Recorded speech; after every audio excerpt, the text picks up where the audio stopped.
হে everyone, আসসালামু আলাইকুম। Welcome back to my channel. আশা করছি যে যেখানে আছেন আল্লাহর অশেষ রহমতে সবাই ভালো আছেন। আজকের রেসিপি হচ্ছে চিলি সস। এটা কম বেশি সবাই খেয়ে থাকবেন। যে কোনো ভাজা পোড়া কিংবা চাইনিজ যে কোনো খাবারের সাথে এই সসটি খেতে কিন্তু ভীষণ মজা লাগে।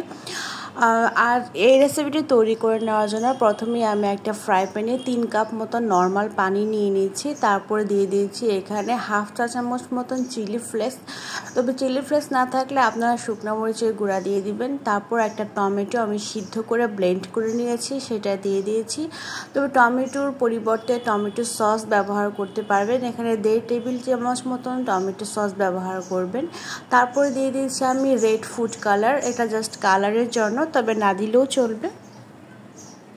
তারপর আমি দিয়ে দিচ্ছি প্রায় 1 টেবিল চামচ মতন ভিনেগার, তারপর 1 চিমটি লবণ। এখন দিয়ে দিচ্ছি প্রায় 1 কাপ মতন চিনি। চিনিটা আপনাদের পছন্দ অনুযায়ী দিবেন, তবে টেস্ট করার পরে কম বা বেশি হলে তো, যদি কম হয়ে থাকে তাহলে তো আবার দিতে হবে। তারপর দিয়ে দিচ্ছি আমি রসুন কুচি।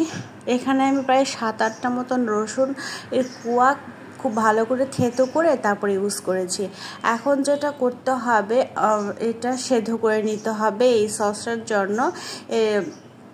তারপর এটা সেদ্ধ হতে হতে আমি কর্নফ্লাওয়ারটা রেডি করে নিচ্ছি। এখানে আমি 1.5 টেবিল চামচ মতন কর্নফ্লাওয়ারটা নর্মাল পানি দিয়ে খুব ভালো করে মিক্সড করে একটা ব্যাটার তৈরি করে নিচ্ছি। তারপর এই সসে আমি অ্যাপ্লাই করব।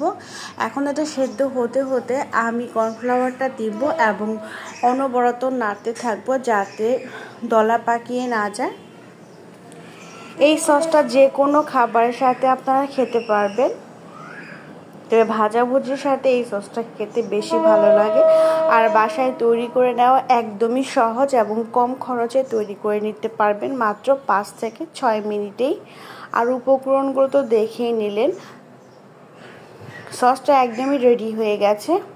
তবে বাসায় যদি কর্নফ্লাওয়ার না থাকে তার পরিবর্তে আটা ময়দাও ব্যবহার করে নিতে পারবেন, যেহেতু বাসায় তৈরি করে নেবেন। এখন আমি একটা সার্ভিং ডিশে তুলে নিচ্ছি।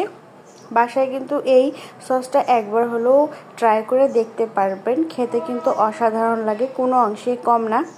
তো আমার রেসিপিগুলো ভালো লাগলে চ্যানেলটি সাবস্ক্রাইব করে লাইক কমেন্ট করে রাখবেন এবং আরও নতুন নতুন ভিডিও পাওয়ার জন্য আমার চ্যানেলটি অবশ্যই ফলো করবেন। তবে আপনারা সবাই ভালো থাকবেন। আজকের মতন আমি এখানেই বিদায় নিচ্ছি। আল্লাহ হাফেজ।